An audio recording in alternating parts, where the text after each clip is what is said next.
Whenever there is a special puja or any occasion or ritual at house, then we do draw rangolis. Rangoli play a very special role in all these rituals and pujas. So does it in Sri Mandir.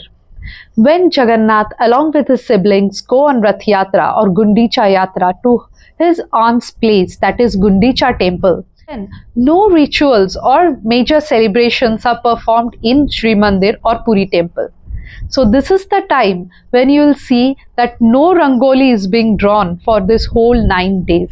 This marks an absence of Lord in that place. This might be a very minute thing, but whenever you visit Puri during Rath Yatra, you can see that no rangoli is being drawn in Puri Sri Mandir temple or in the Singhadwar, which usually is being drawn even in the normal days. Jagannath Swami Nayana Pathagami Bhavatu Me. Jai Jagannath.